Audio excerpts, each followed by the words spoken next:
மேலே மட்டும் தான் தேன் வைப்பார்.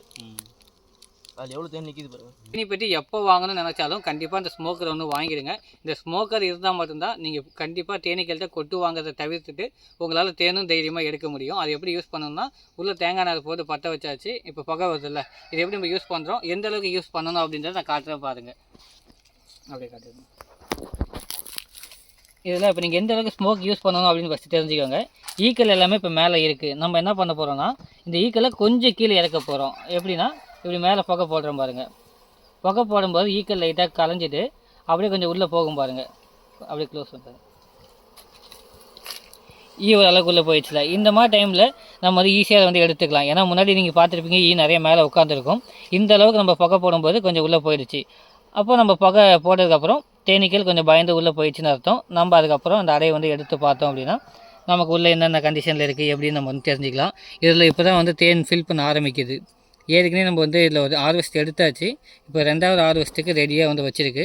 நமக்கு இந்த முந்திரியில் வந்து பார்த்திங்கன்னா அதிகபட்சம் ஒரு 10 நாளைக்கு ஒரு டைம் வந்து நமக்கு தேன் எடுக்க முடியும். எடுத்துருமா. இப்போது இந்த அடையிலேருந்து பூச்சை எப்படி நம்ம ரிமூவ் பண்ணணும் அப்படின்னு பார்த்தீங்கன்னா, பூச்சை எடுத்தால் தான் நம்ம அந்த அடையிலேருந்து தேன் எடுக்க முடியும். அது எப்படி எடுக்கணும்னா, ஃபஸ்ட்டு புகையை போட்டுக்கோங்க. புகை 2 சைடும் புகையை போட்டு நல்லா இந்த இடத்துல காரணம் டைட்டாக பிடிச்சிட்டு இது பெட்டிக்கிட்டே உதறினீங்கன்னா ஈக்கள் எல்லாம் உள்ளே போயிடும். புகை போட்டுக்கிட்டே தான் நீங்கள் செய்யணும். புகை போடாமல் பண்ணிங்கன்னா கொட்டுறதுக்கு கொஞ்சம் வாய்ப்பு இருக்குது. இப்போ நம்ம எல்லாம் பண்ணிட்டோம். தேனீக்கெல்லாம் போயிடுச்சு பாருங்கள்.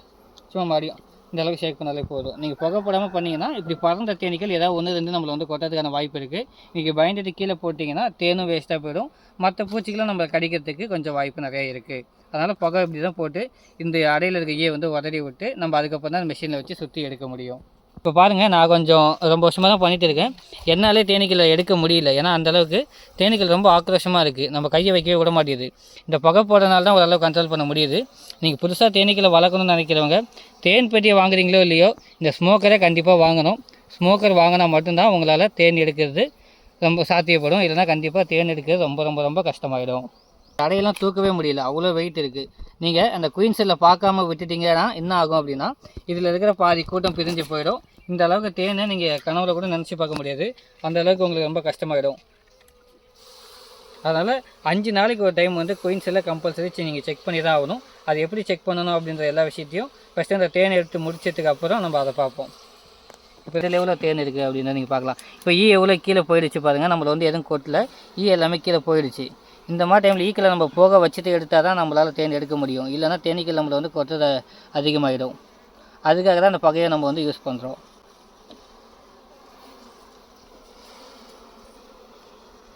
ரெண்டு பக்கம் நம்ம வந்து புகை போட்டுக்கணும். ஒரு சைடு மட்டும் புகை போட்டிங்கன்னா கண்டிப்பாக தேனீக்கள் ஏதாவது ஒரு சைட்லேருந்து கொட்டும். அதனால் 2 சைடும் வந்து புகை போட்டாச்சு. புகை போட்டதுக்கப்புறம் நல்லா பிடிச்சிட்டு இப்படி உதறி விடணும். உதறும் போது பயப்படாதீங்க. அப்படியே புகையை போட்டுகிட்டே உதறிங்கன்னா பயம் இல்லாமல் நீங்கள் வந்து எடுக்கலாம். கொஞ்சம் தேனோட கலர் பார்த்தாலே தெரியும் பாருங்கள், எந்த அளவுக்கு நல்லா டார்க்காக இருக்குது அப்படின்னு. நிறைய பேர் என்ன நினச்சிடுறாங்க அப்படின்னா, தேன் வந்து பார்த்தீங்கன்னா என்ன இந்த கலரில் இருக்குது, நீங்கள் எதாவது சக்கரை பாவு கலந்துருக்கீங்க அப்படின்னு கேட்குறாங்க. தேனீக்களோட வந்து இந்த முந்திரி தேனோட நேச்சரே வந்து பார்த்திங்கன்னா கலர் இவ்வளோ தான் வந்து கிடைக்கும். ரொம்ப டார்க்கெல்லாம் இருக்காது. தேன்லேயே வந்து பார்த்திங்கன்னா 2 கலர் தெரியுது பாருங்கள். உள்ளே நீங்கள் வந்து பார்க்கும்போது கலர் டார்க்காக இருக்கும், மேலே பார்க்கும்போது கலர் லைட்டாக இருக்கும். இதுக்கு என்ன ரீசன் அப்படின்னா, இந்த தேன்லாம் வந்து எடுக்கக்கூடிய அதாவது மெச்சூரிட்டியான தன்மை அடைஞ்சிருச்சு. தேனீக்கள் என்ன பண்ணுன்னா, ஃபஸ்ட்டு தண்ணி போல் இருக்கும், அதை தான் எடுத்து வந்து உள்ளே ஸ்டோர் பண்ணும். அதை ரெக்கையை வச்சு அடிக்க தேன் வந்து கட்டியாக மாறும். இப்போ மேலே இருக்கிற தேன் வந்து பார்த்தீங்கன்னா கொஞ்சம் கலர் டிஃப்ரென்ஸ் தெரியும். இது என்ன ரீசன்னா, தேனீக்கள் எடுத்து வந்து வச்சிருக்கு. இந்த தேனீக்களை இன்னும் அதை வந்து பதப்படுத்த ஆரம்பிக்கல. நம்ம எப்படி ஒரு பொருளை வந்து பதப்படுத்துவோமோ அதே போல் தேனீக்களும் பதப்படுத்தும். இப்போ உள்ளே வந்து இந்த ஃப்ரேம்குள்ளே இருக்கிறது வந்து பதப்படுத்தி இருக்குது. ஏன்னா இதில் வந்து தேன் போதுமான அளவு ஸ்டோர் பண்ணி வச்சிருச்சு. இப்போ சீல் மாதிரி போட்டு சீல் பண்ணி வைக்கும். இதில் நீங்கள் பார்த்தா தெரியும், இதை போதுமான தேன் வந்து உள்ளே வச்சுட்டு இந்த மாதிரி சீல் போட்டு மூடிடும். அதுவே இந்த இடத்துலலாம் வச்சுருக்கு பாருங்கள், அது இது இப்போ தான் வைக்க ஆரம்பிச்சிருக்கு. அதனால் இன்னும் அந்த தேனீக்கள்லாம் இந்த தேனை வந்து பதப்படுத்த ஆரம்பிக்கல.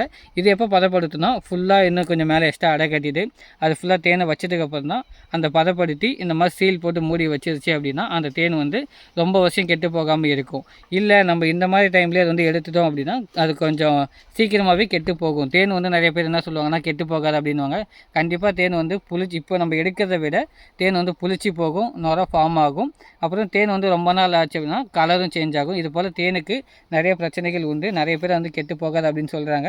ஆனால் தேன் வந்து இப்போ நீங்கள் எடுக்கும்போது சாப்பிட்ற கண்டிஷன் எப்படி இருக்கோ அதே போல் நாளாக இருக்குன்னு சொல்ல முடியாது. தேனோட டேஸ்ட்டு கலர் எல்லாமே கண்டிப்பாக மாறும். இதையும் நீங்கள் தெரிஞ்சுக்கோங்க. இதெல்லாம் நீங்கள் நேச்சுரலாக ஃபீல் பண்ணணும் அப்படின்னா நீங்களும் தேன் பெட்டி வாங்கி வச்சு வளர்க்கும் போது கண்டிப்பாக நீங்களே கண்கூட எல்லா விஷயத்தையும் பார்க்க முடியும். நான் எதாவது தப்பாக சொல்லியிருந்தாலோ ஏதாவது உங்களுக்கு இதில் வந்து ஆட்சேபணம் இருந்தாலோ மறக்காமல் நீங்கள் வந்து கமெண்டில் சொல்லுங்கள். நம்ம அதை திருத்திக்கவும் ட்ரை பண்ணுவோம். எனக்கு தெரிஞ்ச விஷயத்தையும் கண்டிப்பாக நானும் உங்களுக்கு ஷேர் பண்ணுறேன். இப்போது இந்த அடையிலேருந்து எப்படி தேன் எடுக்கிறோம் அப்படின்றத பாருங்கள். இந்த மிஷின் பேர் வந்து பார்த்திங்கன்னா தேன் எடுக்கிற மிஷின், ஹனி எக்ஸ்ட்ராக்டர்னு சொல்லுவாங்க. இதுக்குள்ளே நம்ம வச்சு எடுக்கும்போது என்ன நமக்கு ஒரு பெனிஃபிட் அப்படின்னா இந்த அடை வந்து எந்த ஒரு டேமேஜும் ஆகாது. இதில் இருக்கிற தேன் மட்டும் வெளியே வந்துடும். அது எப்படின்றத நீங்கள் வந்து பாருங்கள். நிறைய பேர் ஏற்கனவே பார்த்துருப்பீங்க, புதுசாக பார்க்குறவங்களும் பாருங்கள். இதுக்குள்ளே வச்சுட்டு நம்ம ரொம்ப நேரம் சுற்றக்கூடாது. ரொம்ப நேரம் சுற்றினீங்கன்னா அடை வந்து டேமேஜ் ஆகிடும். சும்மா ஒரு 10 செகண்ட் தான், அவ்வளோதான். இந்த அளவுக்கு சுற்றினாலே போதும். இதில் இருக்கிற தேன் எல்லாம் வெளியே வந்துடும். ஒரு சைடு செய்யாமல் 2 சைடும் தேன் இருக்கும். அப்போ ரெண்டாவது இந்த பக்கம் அப்படி மாற்றி போட்டோம் அப்படின்னா அந்த பக்கத்தில் இருக்கிற தேனுமே வெளியே வந்துடும். சும்மா அவ்வளோதான். சும்மா அதிகபட்சம் ஒரு 10 செகண்டுக்குள்ளே தான் நீங்கள் சுற்றணும். இதில் நீங்கள் பார்த்தாலே தெரியும் அது உள்ளே இருக்கிற தேன் எல்லாமே வெளியே வந்திருக்கும் பாருங்கள். இந்த மாதிரி நீங்கள் இந்த மிஷின் போட்டு எடுக்கிறதுனால தேன் மட்டும் இந்த அடியில் வந்து ஸ்டோர் ஆகிருக்கும் பாருங்கள். இதில் தேன் மட்டும் அடியில் வந்துடும். நமக்கு இந்த அடை எந்த ஒரு டேமேஜும் ஆகாது. இதனால் நமக்கு என்ன பெனிஃபிட்னா அடுத்தடுத்து தேன் கிடைக்கிறது நமக்கு ரொம்ப யூஸ்ஃபுல்லாக இருக்கும். இது என்ன பண்ணுவோன்னா இப்போ அடுத்து எடுத்துகிட்டு போயிட்டு இந்த பெட்டியில் அப்படியே நம்ம வச்சிட வேண்டியது தான். இப்போ இதில் வச்சிட்டோன்னா தேனீக்கள் என்ன பண்ணுன்னா தேனை மட்டும் ஃபில் பண்ணுற வேலையை பார்க்கும். நம்ம கையால் புழிஞ்சு எடுத்தோன்னா மறுபடியும் இந்த அடையை கட்டணும், அதுக்கப்புறம் அதில் தேன் ஃபில் பண்ணணும் அப்படின்ற வேலைலாம் வரும்போது தேனீக்கள் அடுத்து தேன் ஸ்டோர் பண்ணுறதுக்கு ரொம்ப டைம் எடுத்துக்கும். இதுனா நமக்கு மேக்ஸிமம் வந்து பார்த்திங்கன்னா ஒரு 10 to 14 டேஸ்லேயே மறுபடியும் நம்ம இன்னொரு டைம் வந்து தேன் எடுத்துடலாம். நீங்கள் இந்த கையால் புழிஞ்சு எடுக்கும்போது தேன் நமக்கு மறுபடியும் அந்த அடை கட்டுற தேனீக்கள் அடை கட்டுறதுக்கே ஒரு 10 to 14 டேஸ் எடுத்துக்கும். மறுபடியும் அதை வந்து தேன் ஸ்டோர் பண்ணோன்னா அதுக்கு ஒரு 14 டேஸ் கிட்ட எடுத்துக்கும். இப்போ எப்படியா இருந்தாலும் ஒரு மாதம் ஆகிடும். நம்ம அது 1 மாதத்தை கம்மி பண்ணுறோம். தேனீக்களோட எனர்ஜியுமே நம்ம வந்து சேவ் பண்ணுறோம். அதனால் இந்த மாதிரி மெத்தட் நீங்கள் யூஸ் பண்ணிங்கன்னா நமக்கு வந்து தேன் வந்து நல்லாவே கிடைக்கும். இப்போ